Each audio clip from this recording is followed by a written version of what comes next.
నడిచినా కూర్చున్నా మోకాళ్ళ నొప్పులు వస్తున్నాయా? ప్రాణా పెయిన్ క్లినిక్ లో అధునాతన చికిత్సతో మోకాళ్ళ నొప్పులు తగ్గించుకోండి. హాయ్ హలో నమస్తే, welcome to number 1 news channel in digital మనం టీవీ. ప్రస్తుతం లైవ్ కాల్లో మనతో పాటు ఉన్నారు డాక్టర్ విజయ్ భాస్కర్ గారు, chairman of ethics committee, clinical research and trials. నమస్కారం అండి. నమస్కారం. సో ఏంటి, మళ్ళీ యావత్ ప్రపంచం అంతా కరోనా మహమ్మారికి భయపడాల్సిందేనా? ముందులాగా వచ్చిన వేవ్స్ ఏవైతే ఉన్నాయో, first wave, second wave, third wave, ఇలా మళ్ళీ ఇంకొక వేవ్ వచ్చే అవకాశాలు ఉన్నాయా? ఎందుకంటే కరోనా పరీక్షలు చేస్తుంటే అందరికీ పాజిటివ్ అని వస్తుంది. ముఖ్యంగా చిన్నపిల్లలకి ఎక్కువగా చూస్తున్నాము. అండ్ ఇప్పుడు ఈ కరోనా మహమ్మారి తీవ్రత అనేది 4 విడతల్లో వచ్చింది కాబట్టి 4వ విడత కావచ్చు. ఎలా ఉండబోతోంది ఏంటి? ఇప్పుడే తెలంగాణలో కావచ్చు, ఆంధ్రలో కావచ్చు, ముఖ్యమంత్రులు సమీక్షలు కూడా నిర్వహించారు వీటికి సంబంధించి అధికారులతో, వైద్య బృందంతో. వైద్య శాఖ వాళ్ళు కూడా హెచ్చరికలు జారీ చేస్తున్నారు. సో వీటన్నిటిని ఎలా చూడాలి? అసలు మళ్ళీ ఎందుకు వచ్చింది? ఎంత తీవ్రత కలిగి ఉంటుంది ఈసారి అంటే మీరేమంటారు? అబ్సల్యూట్లీ భయపడాల్సింది కన్నా ఎక్కువగా జాగ్రత్తలు తీసుకోవాల్సిన అవసరం ఉందండి. ఎందుకంటే గత 100 సంవత్సరాల నుంచి మనకు కొన్ని లక్షల వైరస్లు మన చుట్టూ ఉన్నాయి, మాత్రమే మన మీద ప్రభావం చూపెట్టాయి. అలాగే ఈ మధ్య కాలంలో గత 3 సంవత్సరాల నుంచి కోవిడ్ వైరస్ అన్నది మహమ్మారిగా మారి ప్రపంచాన్ని గడగడలాడించిన విషయం తెలిసిందే. అయితే ఫార్చునేట్లీ అండ్ అన్ఫార్చునేట్లీ మనం అంతా కలిసి విజయం సాధించినాం. ఫస్ట్ సెకండ్ లాక్డౌన్ తర్వాత వచ్చిన వ్యాక్సిన్స్ వల్ల సఫిషియంట్ యాంటీబాడీస్ మన బాడీలో ఇమ్యూన్ సిస్టమ్ ను గేరప్ చేసి శత్రువు లాంటి యాంటీజెన్ లాంటి వైరస్ ని నాశనం చేయడానికి యాంటీబాడీస్ మన వ్యాక్సిన్స్ వల్ల కానీ, మన బాడీలో ఉన్న ఇమ్యూన్ సిస్టమ్ వల్ల కానీ సైనికులు లాంటి యాంటీబాడీస్ మనం ప్రొడ్యూస్ చేసుకొని ఉన్నాం. సో ఫస్ట్ ఆఫ్ ఆల్ అదే గుర్తుపెట్టుకోవాలి.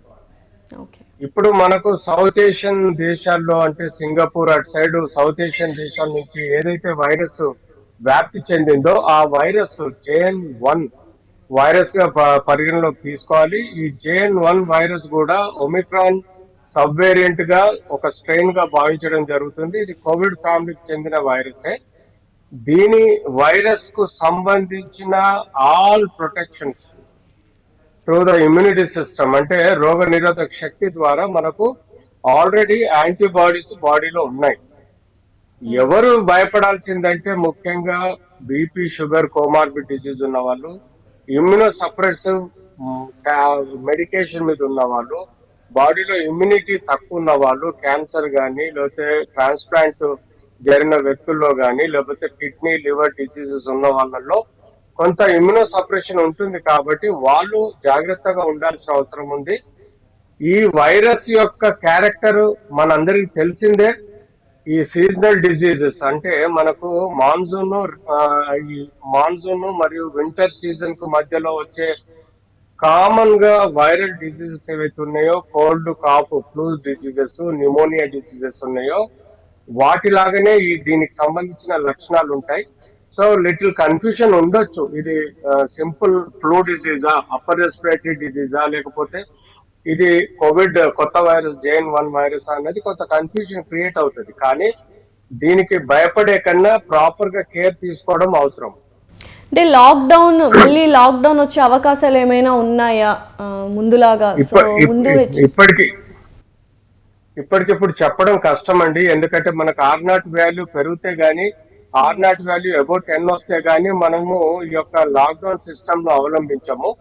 కానీ మనకి ఈ JN1 వైరస్ అయితే విపరీతంగా ట్రాన్స్మిషబుల్, అంటే ఎక్కువగా ట్రాన్స్మిట్ అయ్యే ఆస్కారం ఉంటుంది. R0 వాల్యూ పెంచే ఆస్కారం ఉంటుంది. కానీ మన అదృష్టం ఏంటంటే మనకున్న ఇమ్యూనిటీ పవర్ఫుల్ సిస్టమ్ వల్ల కానీ, వ్యాక్సిన్ వల్ల కానీ మనకు 98% రికవరీ ఉంటుంది. ఓన్లీ 1 to 2% మాత్రమే మనకు సఫరింగ్ ఉంటుంది.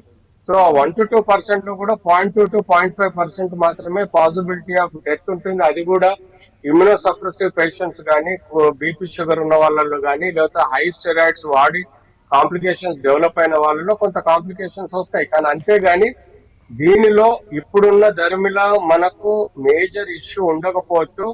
ట్రాన్స్మిషన్ పెరగవచ్చు, ఇన్ఫెక్షన్ రేట్ పెరగవచ్చు, కానీ రికవరీ రేటు కూడా దానికి తగ్గట్టుగా బాగుంటుందని మేము భావిస్తున్నాం.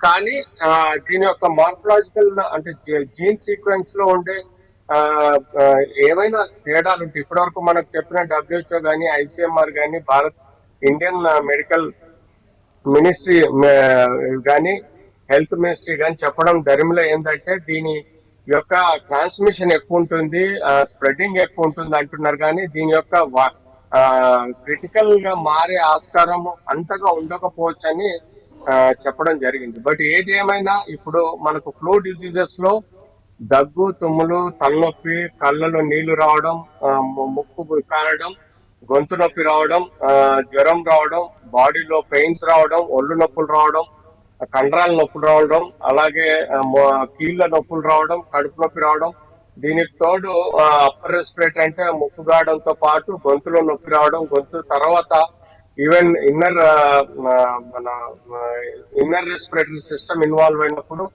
తెమడ పడడం, తెమడతో పాటు మనకు ఆయాసం రావడం, ఆయాసంతో మనం సబ్సిక్వెంట్ గా ఐసీయూలో పోవడం కనబడుతున్నాయి ఈ కోవిడ్.